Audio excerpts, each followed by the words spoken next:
listening to Slasher Radio.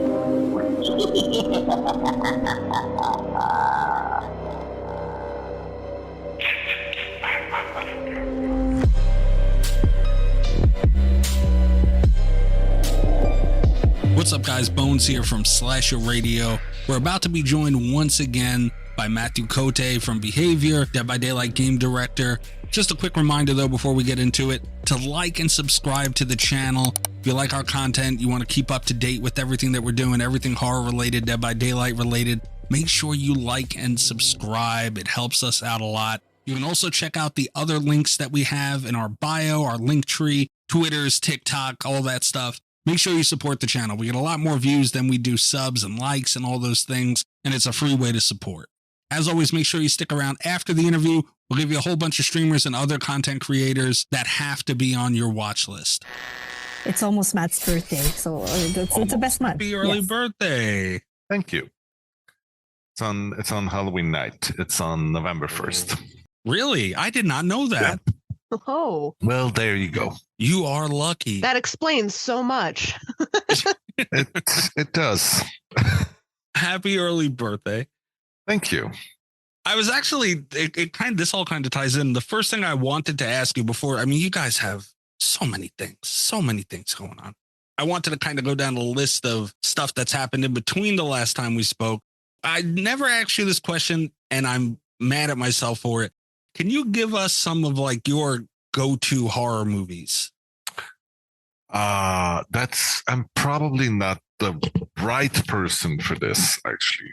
Surprisingly, I don't watch a lot of horror movies. I watched my wife watch a lot of horror movies, but I'm a bit of a wuss, and that's why I always place killer in Dead by Daylight because then I'm not scared, right? Then I'm annoyed and frustrated and offended, but I'm not scared. But yeah, I think that we were talking about it in the car today while we were filming a few fun things for Halloween. But Cabin in the Woods is probably one of my favorite horror-like movies that came out in a long time. Yes. Oh no. Yes, I yes. really love Dale and Tucker versus Evil, which is not per se a horror movie, but I love this movie so much. It's such a nice take on the whole horror genre. Do you know of the second copy of that? They have like a whole nother cut of that movie from from the other side, right? Yeah, and it's so good on the Blu-ray. Oh, it's cool. Amazing.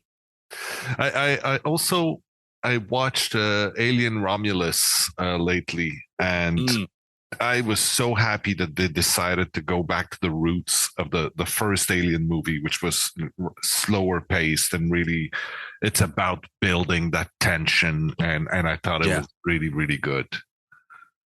And you guys had Rain come out as well to accompany that movie, which you don't do often, close to when releases come out. That was pretty big.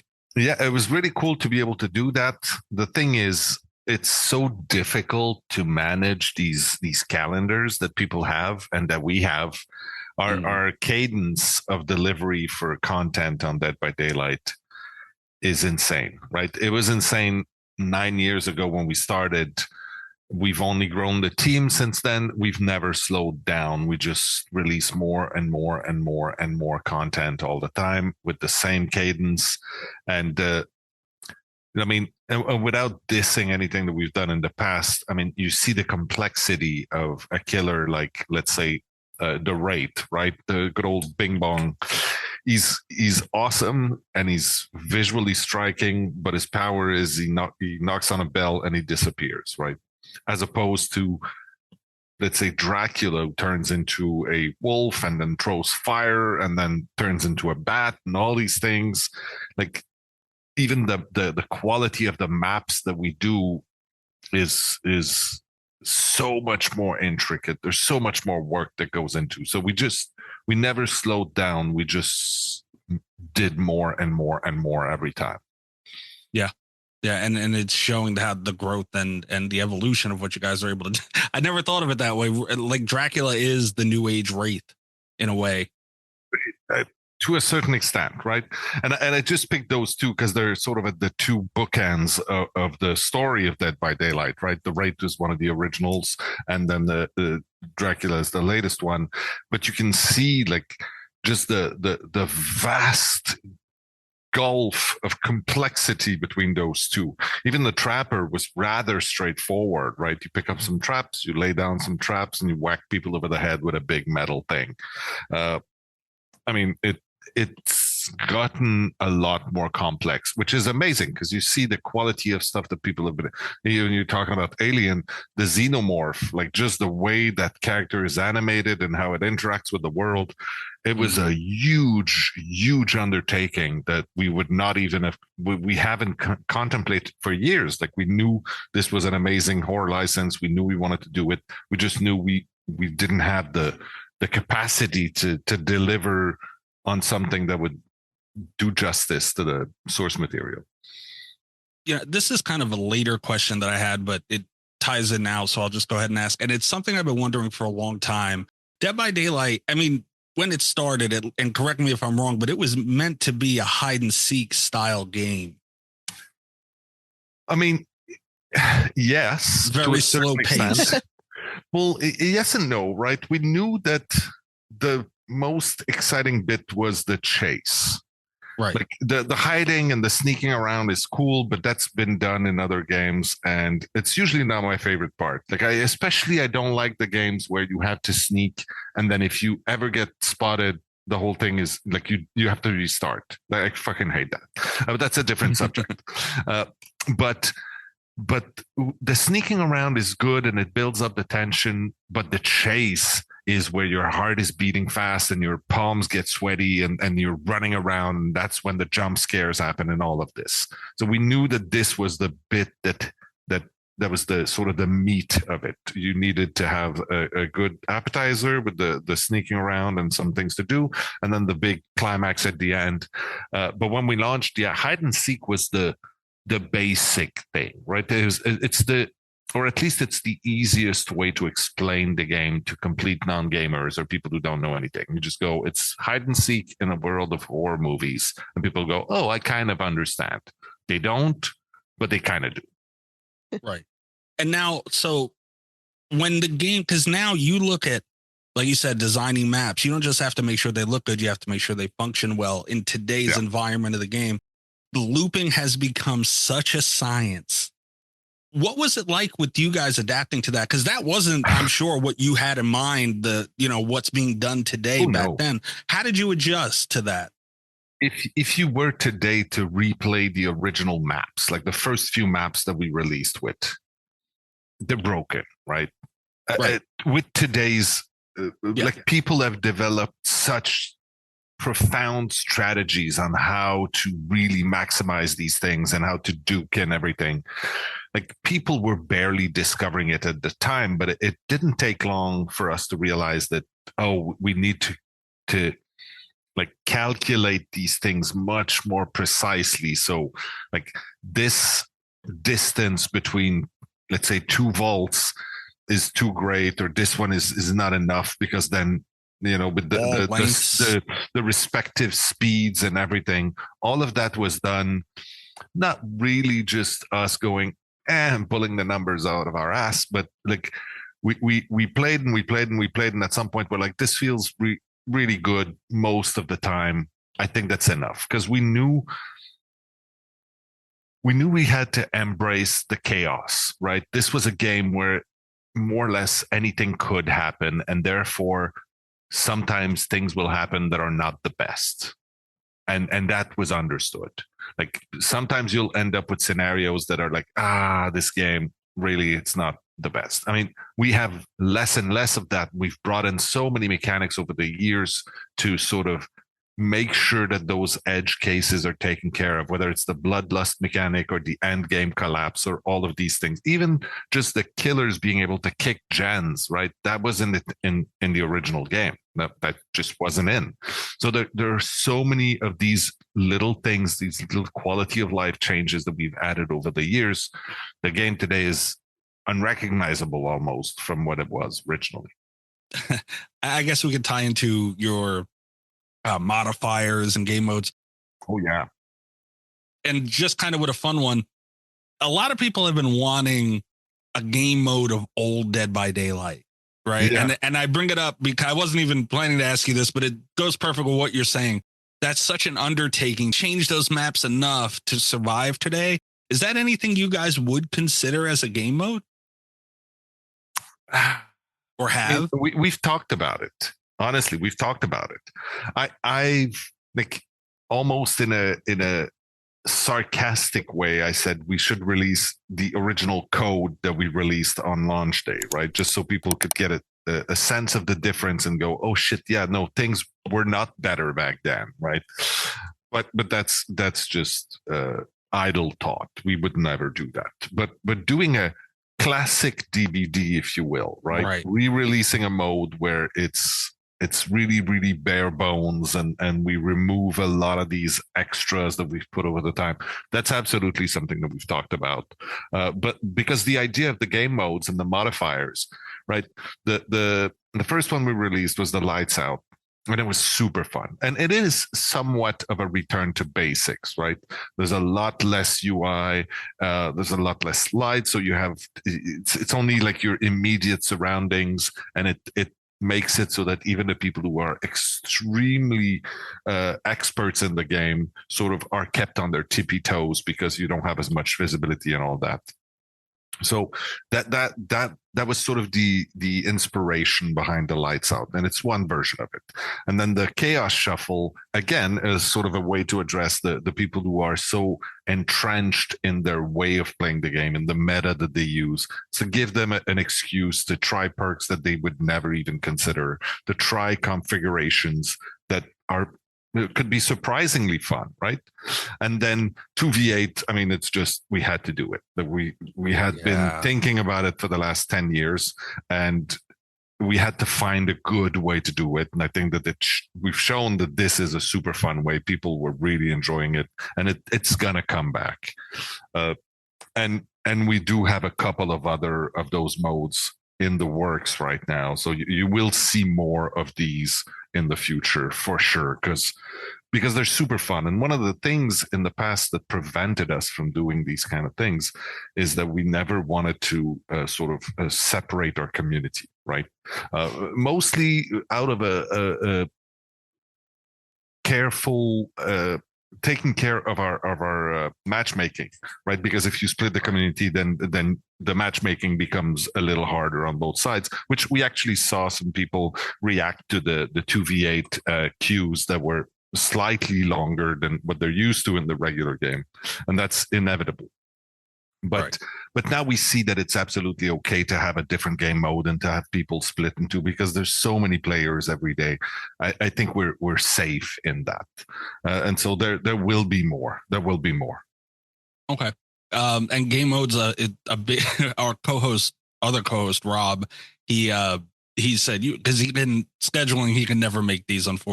Probably fortunately, and he said, "Oh, you better ask him about 2v8." I'm like, "Well, no shit." He loves 2v8 like so many people, myself included. It is the most fun I've had on the game, and that's saying something. You guys have the metrics on it too were crazy, because it's like the second highest ever played. What was it like dealing with all that?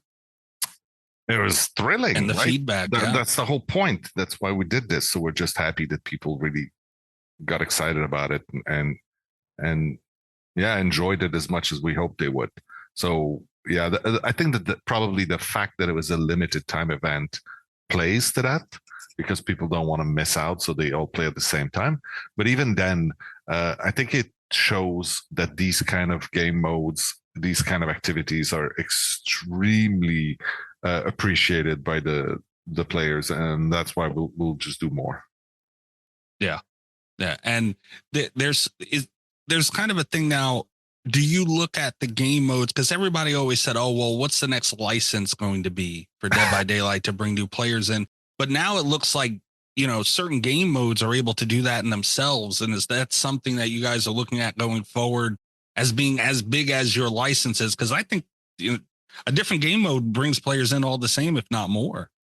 Sure. I mean, it's different tools. If you're looking at it just on the side of like player re-engagement or returning lapsed players and all this, yeah, these kind of things can be similar in the effect they have, but they're so different in nature that I think it's sort of a bit of a trap to try to compare them on that front. Like, obviously we want to do things all the time that keeps people interested, that keep people to pay attention, that say, hey, you've been playing Dead by Daylight for 5 years, why would you still play today? Or you haven't played in 2 years, why would you come back now? Right? These are always going to be concerns, but at least for me, and everybody has their own expertise in the company, and there's a bunch of people that talk all the time about what we should do next. For me, it's about what would be fun to do. And maybe I'm an eternal optimist and a little naive in my approach, but I just want to do stuff that's fun for the game, right? So new licenses, if they make sense and they would be awesome, yeah, bring them in. If it's a new game mode that's super exciting, if it's a collaboration of for I don't know, outfits or something, sure. If it makes sense, let's bring it in and have a good time with this. Right? Yeah. And now we have 3 new killers also coming into 2v8. I'm so excited. Yeah, this one it's tough because not all the killer powers, actually, like all the killer powers were built for one thing in mind, right? And you're the only killer on the map, and that's it. And a lot of the powers actually influence the map generation, right? They generate, like for instance, the pig generates these boxes, the puzzle boxes, and the plague has the little fountains. And so you can imagine that the generation system would sort of bug down if you have the rate and the pig and not the rate, but the plague and the pig in the same map, right? These things would generate everywhere. Would there be too many of them? Too few? Like it gets. Yeah. And that's just one example. Like there are so many different killer powers that play with the way the world is perceived, or things like that. So not all of them are an easy transition to the 2v8. And then when you add on top of that the complexity of the licensors, right? Because one of the things that, I mean, there are no other places, even not just games, but there are no other instances where you have so many licenses living together in a world and where it makes sense. And one of the reasons why it works is because there is this sort of separation. Every single trial is sort of its own nightmare, and it's sort of standalone. And therefore you can have the xenomorph chasing Ash Williams in the house that Michael Myers grew up in. Like it's an insane sentence, but in Dead by Daylight, it works. Now, having the Nemesis and Chucky running around in the map is a bigger step. For us, it doesn't matter having the spirit right next to the trapper. It's all fine. But for licensors, it's a conversation that we need to have, and each and every one of them has an absolute right to say, no, that's too much, or just, I'm not interested in seeing my property represented that way. We will absolutely respect their wishes in that sense.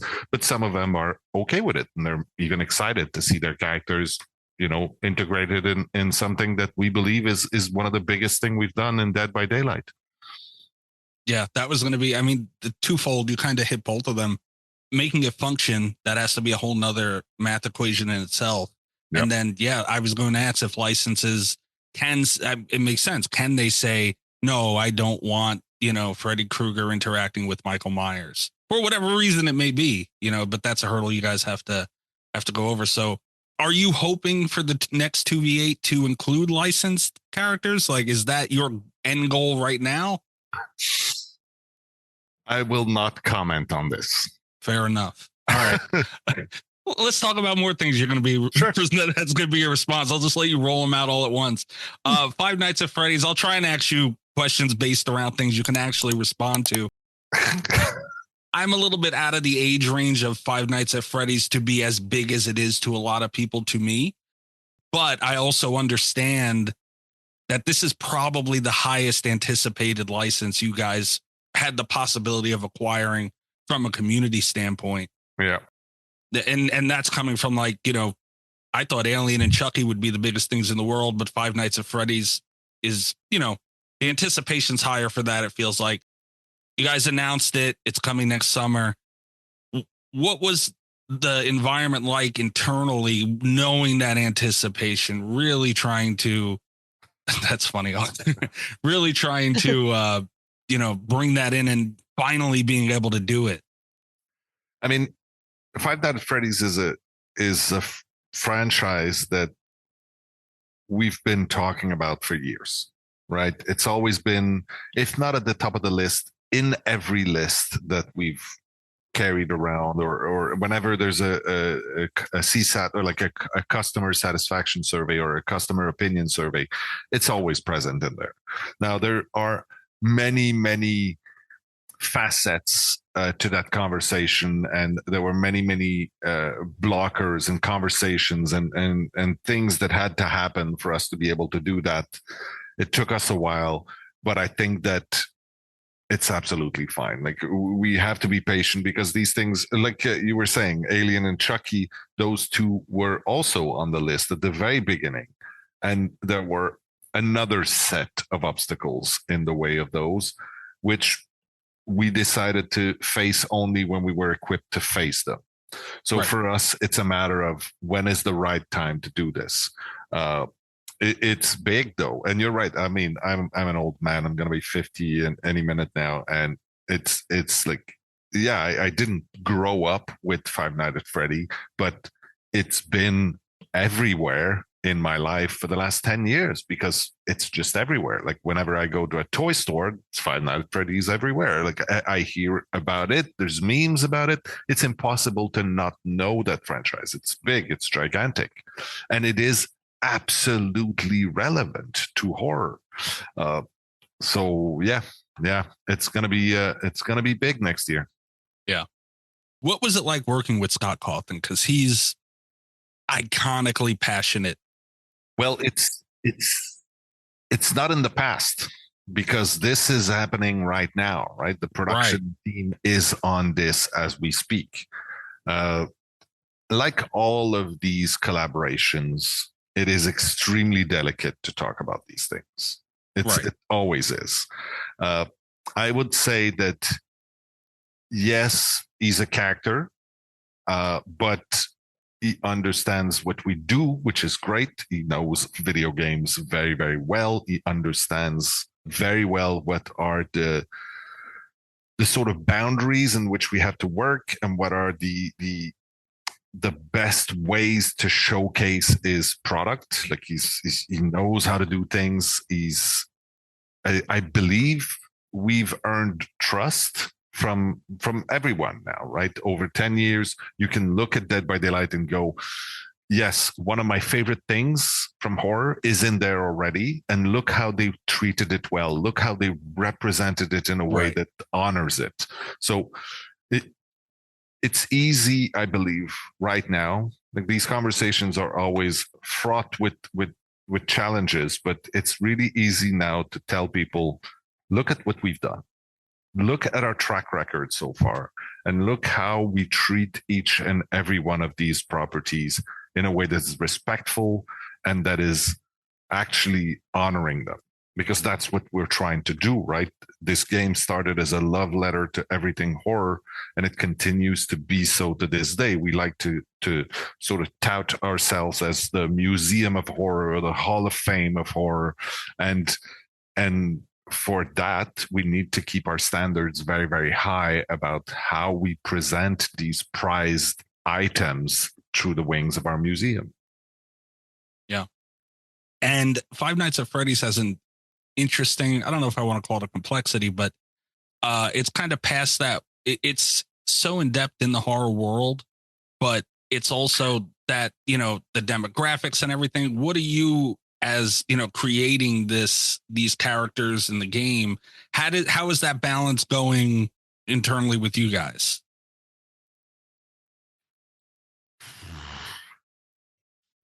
we're not done. That's the thing, right? It's a big one. But the thing is, it's fun to be able to work in a universe that is rich, that already has a very, very strong following, a very, very strong established lore. And the way we've built the game and the sort of laws of the universe of the entity's realm allows us a little bit of free reign in some respects. Right. I feel like I'm tiptoeing right now on really delicate ground. Yeah. Okay. I don't want to spill the beans, right? Right. That's a fair enough explanation. Yeah. And that's the thing too. Everyone expects you to pay as much tribute and hit as much of the lore, but really you're making a PvP game and that you have to have these characters display all that stuff while running around and hitting people. Yeah. You know, yeah, but even that, like the specifics of hitting people, like that's come up more than once. And Sadako is a good example of that, right? She doesn't touch anybody. That's what she does. And we had to be creative with this one.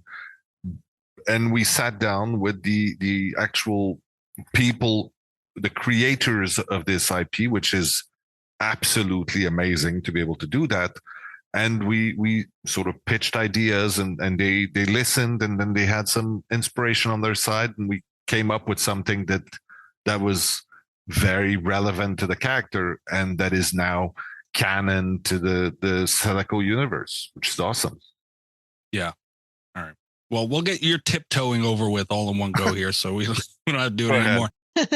Did you ever think you would be at a point where people you follow on Twitter would be such a big deal? And I think you might know what I'm getting at here. I am almost completely absent from social media nowadays.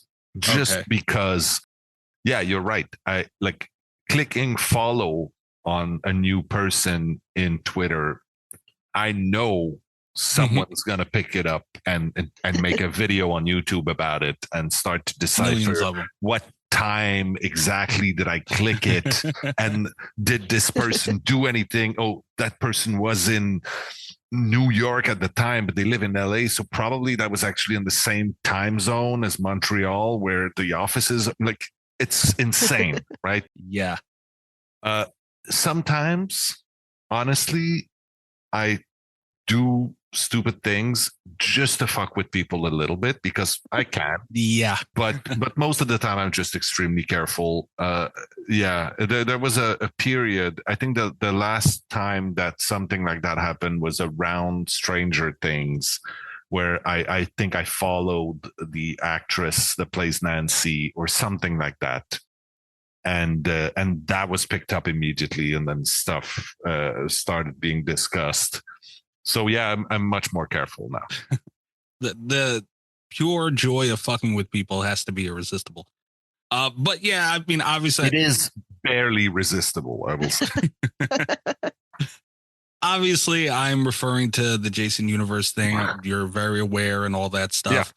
Yeah. Obviously, there's nothing, even if Jason was coming to the game tomorrow, you would tell me you can't talk about it, obviously. But, you know, that is in the air now. And ever since the lawsuit was figured out, you knew that was going to come. What is it like for you guys? Because obviously that's been the name. He's the most recognizable figure to like mainstream casual horror fans. You think horror, you think The Mask. There are two names on that list. The sort of the ones that got away, right? Or the ones that never were. That's Jason and Pennywise. And I've said publicly for many years now that when either of them are ready to make the move, the doors of the entity's realms are wide open. Of course, they have a standing invitation to come in whenever they want. And that's, I've always been very public about that. And yes, when people say, oh yeah, the legal troubles seem to be over now. I mean, none of these things are ever simple. And the legal troubles for around Jason specifically, or Friday the 13th and all that property have been over in the past and then started again. And then have been over again and then started again. It is it's almost like the movies, right? Yeah. Another thing that a lot of people don't bring up as much, I feel, because everybody talks about your licenses as far as, Killers, Survivors, whatever else. Yep. Your music collaborations were a big deal. Everybody loved them. I love them. Is there... I'm wearing my Iron Maiden shirt today. You sure are. Because the dredge is one of the coolest thing we've ever done, I think. It might be the second coolest now. We'll talk about that later. But the music collaborations, is that something you guys are looking to do more? We actually just released an interview with Spencer Charnas from Ice Nine Kills, who wants your phone number badly. All right, sure. A band like that, Ice Nine Kills, would be perfect for Dead by Daylight. Is there more of that stuff you're working on? Obviously, I can't say anything. Right. What I can say is that how I presented it is that we opened a new wing in the Museum of Horror with metal music because the visuals and the whole lore behind is so very close and dear to the horror world, right? Now, which band would fit, which band doesn't, which band is big enough, which band is iconic or visually interesting enough, those are very complex conversations. And but there's no reason why there wouldn't be more if the right ones are happy to come in, let's say. Absolutely. Okay, steering more towards things you can speak about, which is a lot more fun for us as well. Haunted by Daylight, you guys are re-releasing that. This is like my favorite time of the year because obviously Halloween and everything else, and then we have the winter event afterwards, and they're just so much fun. This is where the fun begins, and it starts with Haunted by Daylight. You guys are expanding the void, which is interesting. What was the thoughts behind that and trying to make it a bigger part of the actual game than just going in there for a little bit?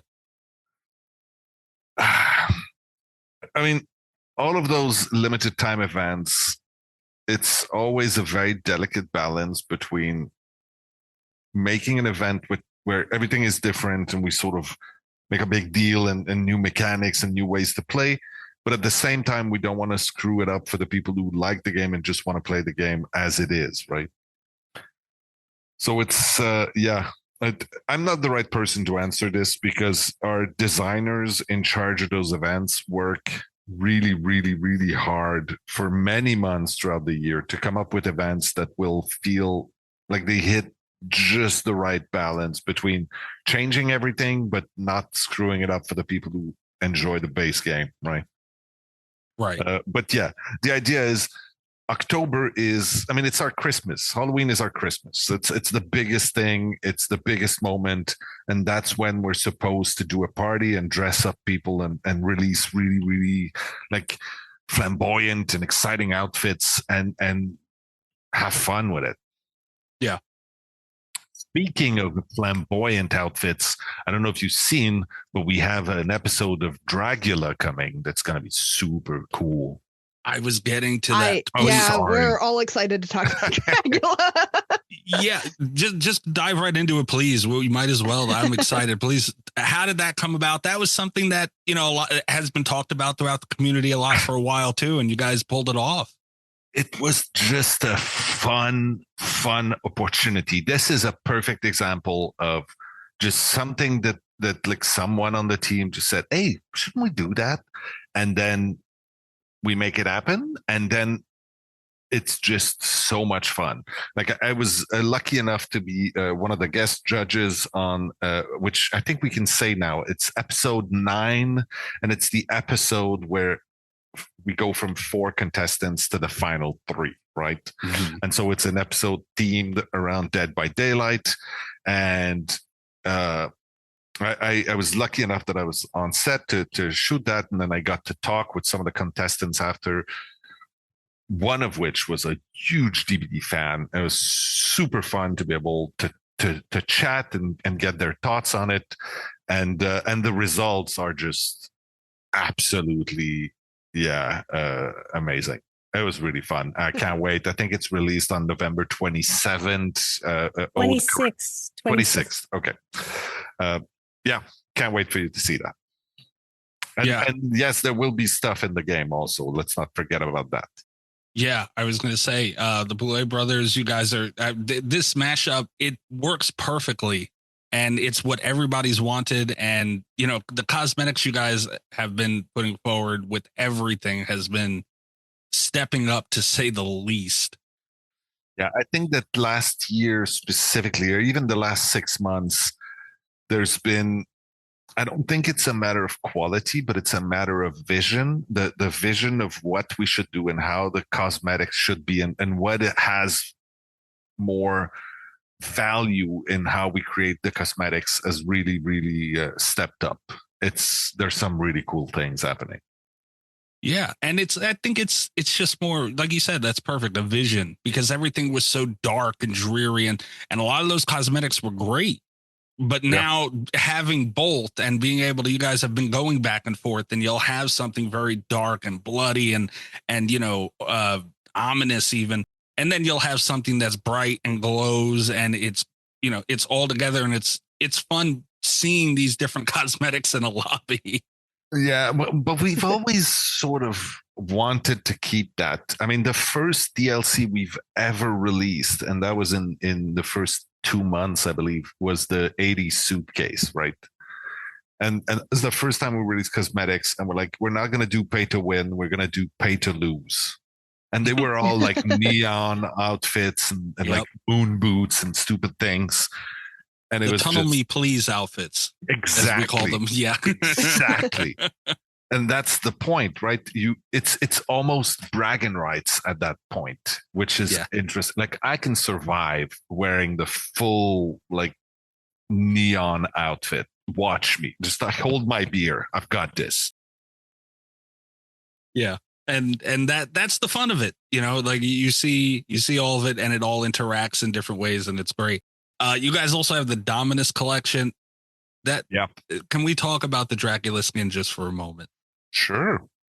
You mentioned the Dredge skin, which was, you know, the Dredge Iron Maiden skin was far above and beyond anything we've ever seen. I think this Dracula, it is my favorite. It still might be mine, but I actually played against the new Dracula skin last night, which I was amazed. It's so deep in the rift, and I played against it and kind of just stared in awe. Yeah. And it's massive. It's over the top. What do you guys? Is there just no limit at this point? You know what I mean? To where you can just create whatever you want, and it can be above and beyond. And yes, we're going to start doing this more often now. It really depends, especially when we're talking about license stuff, right? Right. It really depends on the licensor and on the specific items. Some of them are really open to us going nuts and trying to do really cool things. And some of them are saying, no, you have to represent our character or characters exactly the way they are portrayed in the material.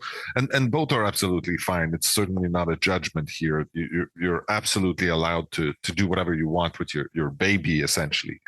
But when we do have a little bit of freedom, and I mean, things like Castlevania, inevitably you're going to have super fans in the team, right? And when you give them that and you go, you know what, you have an opportunity to work on the fucking Dracula from Castlevania, do something, like just knock it out of the park.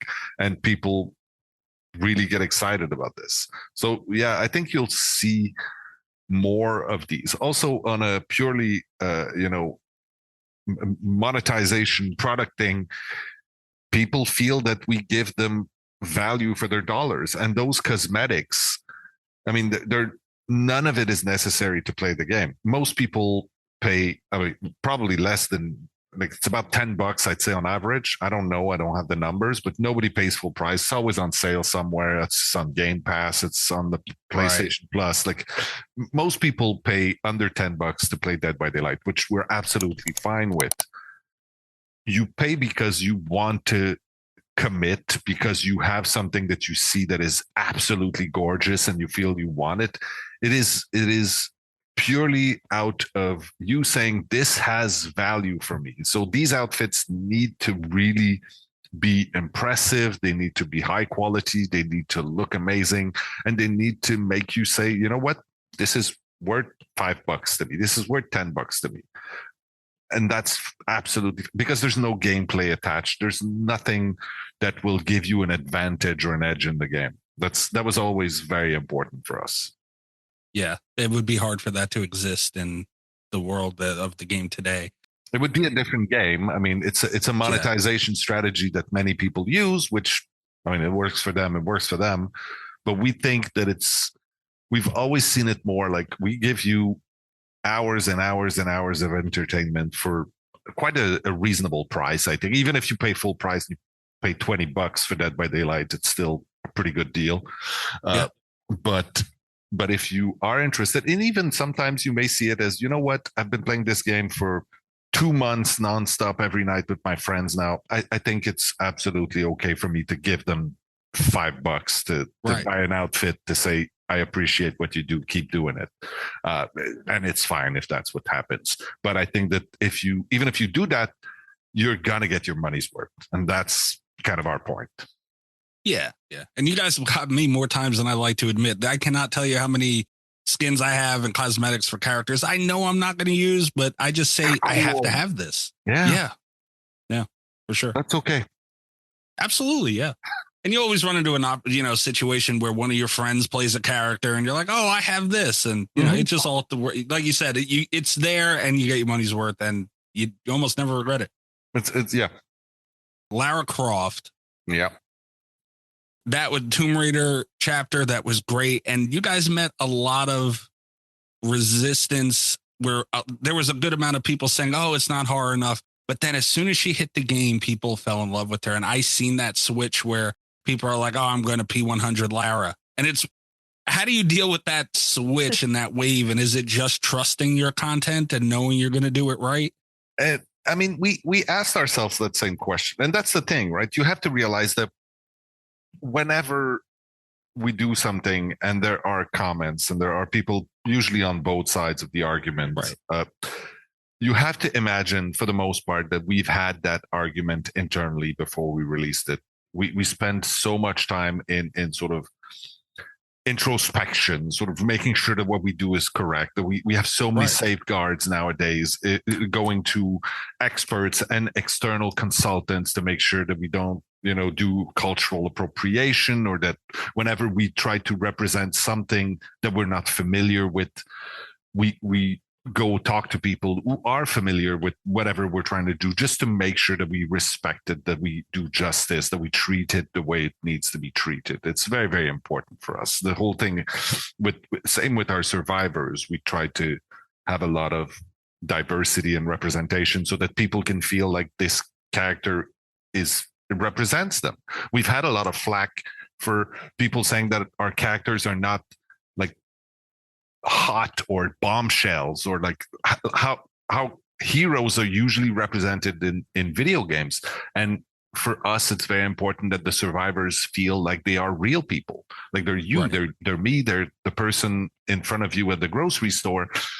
Because on one side, I think that culturally and as a society, we need to represent real people the way they are, but also because if you feel closer to these characters, you're going to have stronger emotional connections, and therefore you're going to be more tense, more stressed when things happen to them, and it all helps the game. Now, I got a little sidetracked on this one, but the point is that Lara Croft specifically, when we thought about releasing her, the people at Crystal Dynamics, of course, who own the property, they talked to us about specifically the direction that they are taking Lara Croft in. If you compare Lara Croft to the very, very early days of Tomb Raider, she was an action hero. The version that you see in the more recent games and the ones that are upcoming, and even the last movie and things like that, it's much, much darker. It's more grim. Yeah. It's much drearier. And that's really what they wanted us to see when they were talking about this character. And that's why I think she fits in. I mean, she is one of the ultimate survivors, right? Yeah. She is. There are not that many. And it's always been like killers is easy or easier. Finding killers, there's a ton of killers out there. But survivors is an interesting balance because you can't have heroes to a certain extent. Like let's say, I'll take an example that we'll never see in the game, but like the guy, the character in Last Action Hero from Arnold Schwarzenegger. I love that movie, by the way. I think it's great. But that character would not fit in Dead by Daylight because nobody would believe that he would limp for 5 minutes and then get put on a hook or, you know, scream as he steps in a bear trap. Like it's sort of off-brand for the character. But Ash Williams doing that or Lara Croft doing that is absolutely spot on. And so it needs to be people that you believe could actually make it, but might not. And that is a fine line. Yeah. And like I said, that swing when like I watched people fall in love with her, you know, and some of them were the same people questioning things. And I'm like, well, you love her now. And, you know, I think that's just a testament to the content, the voice lines and, you know, all that stuff, you guys, that finished product people don't wait to see anymore. Yeah. But the thing is, we have to take swings, right? Absolutely. We have to try. And not all of them are going to make sense. Not all of them are going to work. But it does mean that we have a chance of actually hitting it out of the park. I think Nick Cage is a great example of that, right? It could have gone poorly, and people would say, "Why the fuck did you put Nick Cage in the game? It makes no sense. He's not a horror icon. He's not a." It doesn't matter. He's Nick Cage, and I think that it showed that you swing for the fences, and once in a while you hit a home run. Yeah, especially a guy like Nick Cage who is clearly okay with cosmetics, and that's got to be fun for you guys having that. I don't know if he would be considered a license holder, but you know. Having someone who's so open to work with you and have fun with it. The funny thing about that is that one of the first things we asked was, would it be okay if we maybe give you outfits that look slightly like some of your most famous roles, right? Like the flowing mane from Con Air or something like that. And immediately they're like, no, the whole crew there, agents, whoever we were talking to went, no, you can't do that, right? Because all these are different properties and he's got no right to them, which makes sense. But then we took 5 minutes and we looked at how Nick Cage dresses when he goes to like the red carpet events or to a TV show, which he does very little of, by the way. And every time he's like, no. Every time he's got an ultra rare on, right? He doesn't wear comments. He just doesn't. Can I ask kind of a specific weird question here? Was there like a department that went through Nick Cage's outfits, or was it like a group party that you guys all had where you like had a couple of drinks and No, for the most part, it's usually the job of the concept artist and the art director to go through that and figure out which ones will make sense and which one won't. And then they talk to Rose, who is one of our product managers in charge of the store and the customization. And then they decide which ones are going to be part of the list and which ones are going to make sense or not. And then actually in this case, we would send a list of images over and say, are those okay? Should we work on these? And sometimes we'd mix and match. We say, oh, the hat that you wore at this thing with the pants and this thing and the jacket from this thing. And it'd go, no, I'd never wear those together. So that's not going to work. But yeah, it was fun. But unfortunately, not everybody got the chance to work on that. You heard what he said, Kat. Entire department at Behavior dedicated to Nick Cage. Yes. Yeah, we are hiring if you're interested. Yes. The Nick Cage intern position. You've just described my dream job. Just to come through. All right. Was it? Oh. Okay. No, I'm sorry. I was just going to ask another Nick Cage question. Was it interesting to like, because you said that you sent it over to him for, like, okays. Was that just like a weird? No. I feel like it has to be one of those moments that's really surreal. Probably no of idea. several moments working on a game of this scale. For the most part, interacting with Nick Cage meant interacting with his agents. Like he's got people doing all that thing. He's busy man. But I was extremely lucky to be present for the recording session for the voiceover. And we sat down. I think there were 3 of us we were all remote. And then we were in contact, like a video conference, with a voice director that we hired in a studio in Vegas, because Mr. Cage lives in Vegas. So we booked a voice studio over there, and he showed up, and we were there to just witness the magic of Nick Cage reading lines and doing an amazing job of doing a little bit of improv on a few things and trying different variations. Originally, we had said, we'll have you record all the voice lines for the promo video that we're doing, and then some voice lines that would play in the lobby and maybe when you get chased. And then we'll hire a sound alike to do the grunts and the screams and the screeches, which are very hard on the voice box. So we usually go with like metal singers and people who are used to really pushing this. And his answer was, there's never been a Nick Cage sound alike, and we're not going to start today. So I'm going to do that too. Yes, of course, Mr. Cage, apologies. We didn't mean to any disrespect. And so he recorded all of that in one go. It was about 3 hours. It was absolutely magical. That guy is an amazing professional. He does his job exceedingly well. He came in prepared. He knew what he was doing. He asked the right questions to get the full, context of every line that he screeched at us.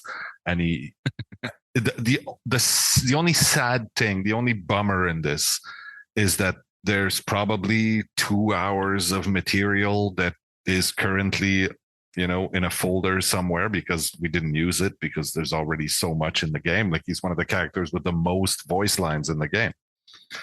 But there's some gold out there that doesn't exist. Yes, Mr. Cage, I will happily watch you grunt. Yes. That's awesome. Any chance of those being added in the future, or you guys are just kind of capped out? Because like you said, there's so many. It's not like there's only a few. Already. And even like, I don't know if you've prestige Nick Cage. If you prestige, top prestige, I mean, 99 100. prestige, Nick Cage, there's a sound that plays only then once.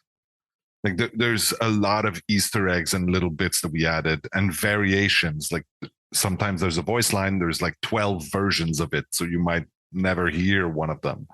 But yeah, we tried to put as much as we could in there. We've got to get Rob on that because I think he's the closest to hitting that with Nick Cage, right? Yeah, our co-host Rob is awful at your game, but main. A lot of fun to play with, and he will only play Nicolas Cage, and you have to know him to get the joke, but he's on his journey to P100. I think he's like a 5 right now. He's getting there though. To be fair, there's probably a YouTube video somewhere with it on, but still, it's worth doing it. Yeah. I heard your interview with King and Paulie, which anyone listening to this needs to go check that out. That was a fantastic conversation. It's funny because it's like an hour and a half video, but we chatted for like 4. Yeah, I'm waiting for the second half of that. So come on, King, we're waiting over here. But you guys talked about the Dead by Daylight movie. Yep. Obviously, I'm not going to ask you what's going on with it because, there's nothing you can really say to begin with, and you talked about it recently. But you did say something very interesting, and it's something I've seen talked about a lot, that Dead by Daylight would be better off as a television show. And you guys said that was kicked around, didn't happen. I don't know if I would be in love with that over movies personally, but what was, is that something you would have preferred, or what route would you go? Me personally, no. Okay. And honestly, I think that like both of these mediums are very close. I'm interested in a great story. and I don't care how it's being told. I think that the TV show is interesting in that you can really spend some time to set down a universe and a mood and really discover things slower slightly. But I don't know. I think that I want to see this happen. I want to watch Dead by Daylight on my screen. And I think that the movie is probably the best first door to go through in that respect. Yeah. And how many times have we seen movies turned into TV shows and vice versa? And, so. Sure. Yeah. Like you said, the best way to portray the story is most important.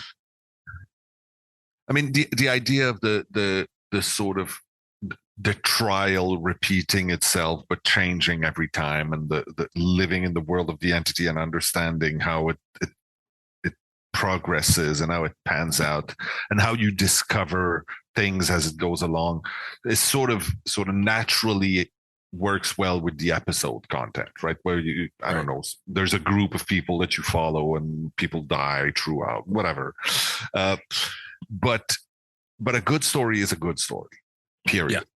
And so as long as the person telling the story understands the source material and is a master of her craft or his craft, I think it's going to be a great Dead by Daylight story. And that's all I want, really.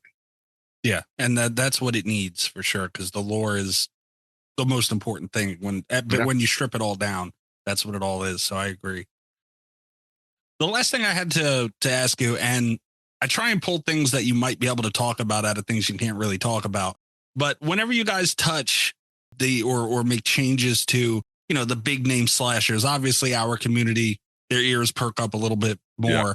And you guys announced a Freddy rework. Obviously, this is something that, we know nothing about and is a little bit down the road. But I didn't know if you would be able to tell us if this would be anything that would be linked to like release date Freddy, or is this a concept in its own that you guys have come up with? Because that release Freddy had potential. Usually.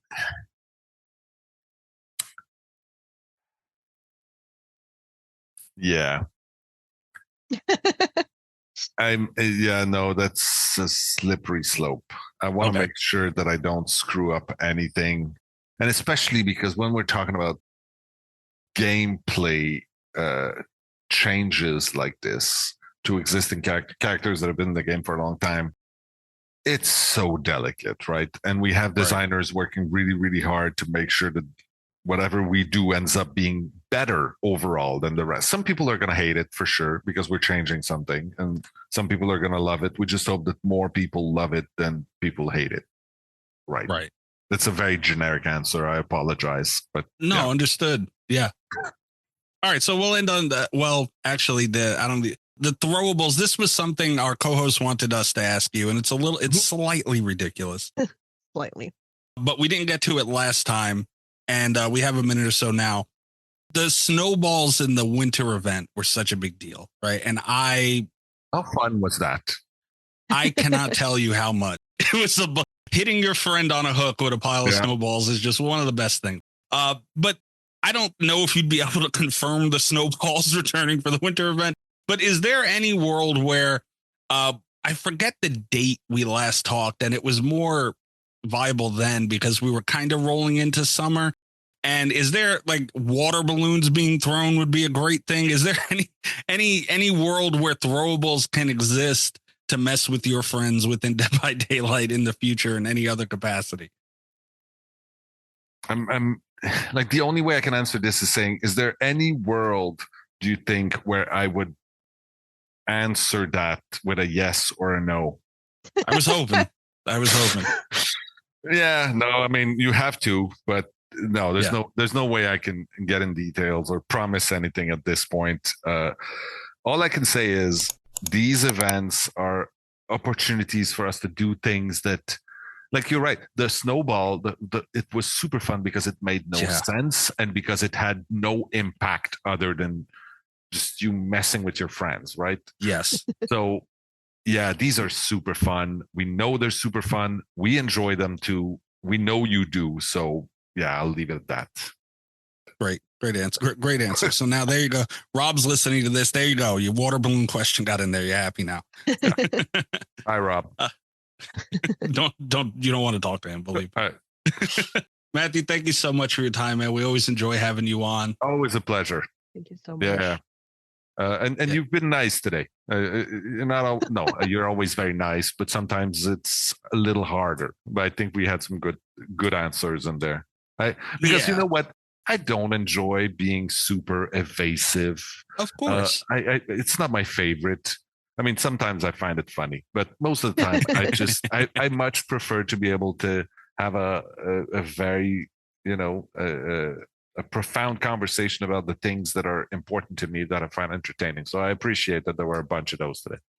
Yeah. And the questions you guys get are always, when is this person coming to the game? Why aren't they here yet? It's like, well, to find things you can talk about around things you can't. I mean, it's the best way to please both worlds, I guess. And I understand you have an audience and they pester you to ask me, which, I mean, I get it. If they could, they would pester me directly, but that's it. They try to. Yeah, I don't think they don't. Oh, I know. Believe me. On Reddit? Some of them manage to get to me. So it's always such a pleasure, guys, when we speak to you, and you guys are such fans of the game as well. So let's do it again. Yes, absolutely, sure, anytime, and we can. I'll arrange that with you, Mike. For sure. You guys are a pleasure. Thank you so much for your time. Thank you so much. Talk soon, then. Yes. Bye guys. Bye-bye. All right, guys, I hope everybody enjoyed that. Another big thank you to Mathieu Cote and everybody over at Behavior for another great conversation. We look forward to doing it again. Guys, please subscribe, like, everything else with the channel here. Like I said earlier in the video, it helps out a lot. So we're hoping you guys support us on that end. You can also check out our weekly show, Slasher Radio. It's on iTunes, Spotify, anywhere you find podcasts. We are here every single week talking horror movies, horror video games, anything horror, we're all over it. And we like to have a lot of fun, so we want you guys to hop in on that too. As always, we also have a list of streamers that you guys need to have on your watch list. Check out Ali Surreal on Twitch, Dead by Daylight streamer. She has been called the encyclopedia of Dead by Daylight. She's always having a lot of fun on her channel. Darth Dukrai on YouTube. He is killing it. P100 Michael Myers main. He has lore videos up of Michael Myers, kind of bringing the movies into the game. A lot of fun. You guys need to check him out. He is doing big things, again, at Darth Dukrai on YouTube. Also, check out Hey It's Kate, 2 Ys.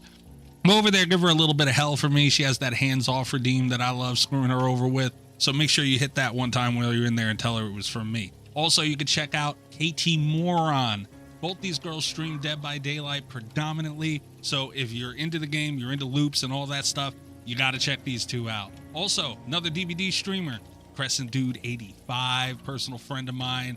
Cressy's a whole vibe, so make sure you go over there and check him out. A lot of you already may be familiar with Michaela Nader. Man, go into her channel, tell her, hey, what's up? There are certain people that just play this game on another level, and she is one of them. Fellow Michaela main. Also, by the way, I am a P100 Michaela, and I do enjoy me a Michaela main. A few more channels that we have that you guys need to see. Aggie Gal 15, Vivi Blair, Dreamer _B. They're more horror variety streamers. They do throw Dead by Daylight in there.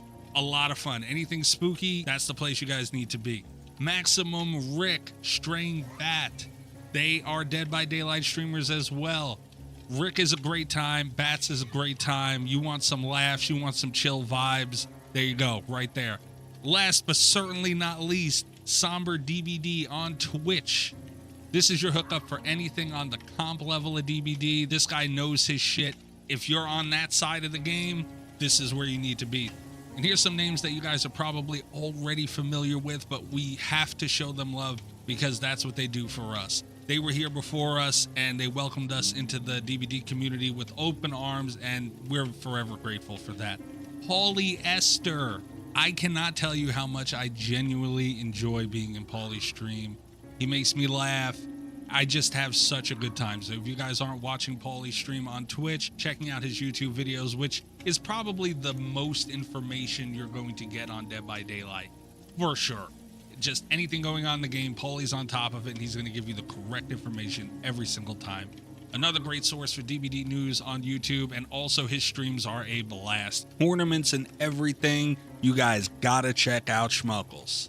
Can't forget about Tweet on Twitter, DVVEET. They really deep dive into the game, into the community on just a whole nother level than you'll find anywhere else. Gotta love Tweet. And also freaking Nick, who just started streaming on Twitch, but I'm sure everybody knows him for his TikTok channel. If you're a DBD player and you're not following Nick on TikTok, I don't know what you're doing. So guys, thank you very much for checking out the video. Hope everybody takes the time to check out our friends, and don't forget to like and subscribe the channel to help us out. A lot of people say that our content should be seen by more people, and we appreciate that, but if you want that to happen, we need you guys to like and subscribe and get us out there, algorithms and stuff. So until next time, guys, good night from Slasher Radio.